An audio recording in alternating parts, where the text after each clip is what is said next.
Lisa Leslie had to remind you because you must have forgot. And she had to remind the dumbass GMs of the WNBA about who you would start a franchise with. Because at the end of the day, whether you like her or dislike her, whether you think she's the best or not, whether you think she's the best player or not, at the end of the day, professional basketball is a business. It's a business. And at the end of all of that, it's all about the greenbacks, baby. That's what it's all about. And she had to remind y'all folks who forgot that shit. So Lisa Leslie was on ESPN First Take today, and she had to remind everybody when asked the question about Caitlin Clark and who you would start your franchise with. As if her skills weren't enough reason. Business wise, it's a no brainer. Let's take a look. Hit the intro, baby.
Welcome back, everyone, to another edition of Indiana Fever Unfiltered, powered by Come On Now, the podcast.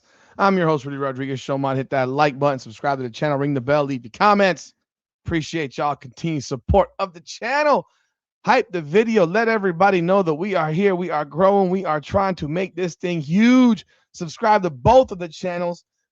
Come On Now, the podcast, and Indiana Fever Unfiltered. We appreciate you. Let's take a listen to what Lisa Leslie had to say about this GM poll. Take a listen. WNBA GM selected Paige Beckers as a player they would most like to start a franchise with. What's your reaction to that?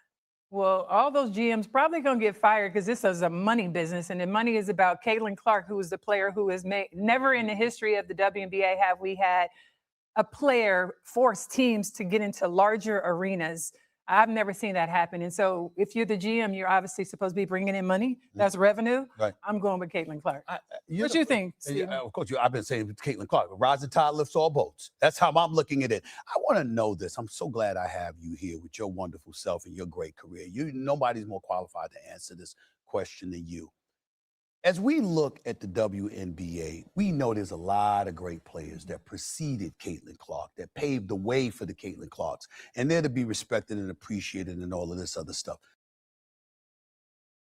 Let's hold off on a second right there because I know where he's going with this thing because I haven't even watched this whole video. I just saw that one particular part with Lisa Leslie talking about starting a team with Caitlin Clark, which we all know was a no-brainer because this is a business and these GMs are, I don't know, part of this new I don't even know what to say anymore. I don't even know what to say anymore because not even numerically would you sit here and tell me that Paige Beckers is the option ahead of Caitlin Clark. It's just utterly stupid. And if you know, even if you were to come at me with Asia Wilson, I would probably sit there and grin and bear it because I know how good Asia Wilson is. But I'm not going to sit here and listen to this crap about Paige Beckers. Caitlin Clark has her averages. Paige Beckers will never touch.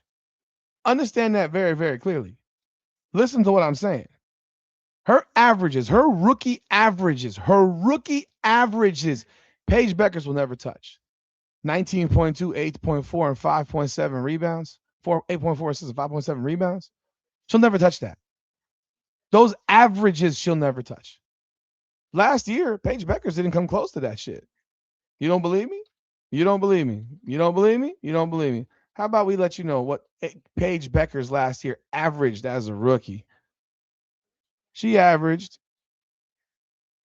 she had, points, 19.2, 5.4 assists, and 3.9 rebounds. So she had the same amount of points, but nowhere near the same amount of assists and nowhere near the same amount of rebounds.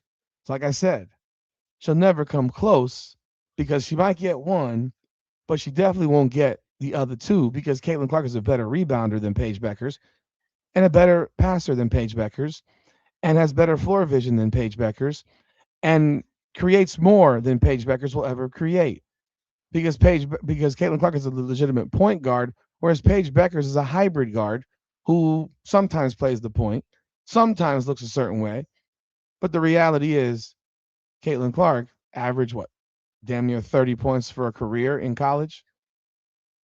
Need we forget that part? She did do that. She did lead the country in assists, what, 3 times, led the nation in scoring 3 times, broke every damn rookie record there was. Sorry, but you're not going to sit here and tell me because somebody got hurt last year that now all of a sudden she's a better player. Hell, they had the same numbers basically in that first game. Yesterday, Caitlin Clark had 24 points and 9 assists. Today Paige had a pretty good game with 27-8. Her team lost. Yesterday, Caitlin's team won. Just saying. Give me that consistency. Show me, Paige. Show me that you can get 20 and 8 a night every game for a season, and then I'll reconsider. Because I don't believe you can, and then I know you won't get the 5.7 rebounds. It's a no-brainer. But let's take a listen to what he's going to say here, because I have a feeling this is about Team USA, and see what Lisa Leslie had to say, just so she can remind y'all about what it is. Oh shoot, that was a mistake. My apology. My apology for that. But I was one of those people that felt Caitlin Clark should have been on Team USA. I was thinking about the profile of women's basketball. Anything that could. Forget the profile. She was better than all them guards. She was still better than those guards. It's like he takes this pussy way out where he doesn't want to actually own it, that he knows that she's better than all of them. He don't want to be the mean guy that says, yo, she's just better than y'all. Uplift the profile and give more notoriety and more shine to women basketball players everywhere. It would help the sport. Was I wrong in thinking like that about Caitlin Clark and how she should have been on Team USA? I don't think you were wrong. And if we roll back some of the tweets back when I said it, I don't know how we left the country without her. I said that because I felt like she is a game changer. She's moved the game and the needle in a way that we had not seen in women's basketball before. I thought she not necessarily earned a spot, correct, but deserved to be there. And right. then, it's part of it is political. You can bullshit. She had earned it. She had better numbers than all of them. That's the thing. She had better numbers than all of them. And they forgot that part. You earn it with performance, and she had earned it with her performance. Needless to say, we all heard what we had to hear. We all know what we know. Caitlin Clark is who you start a franchise with. It doesn't matter at this point. It's still who you start a franchise with. So even on a bad day, people still want to see Caitlin Clark play. It's just what it is. It's what it always will be.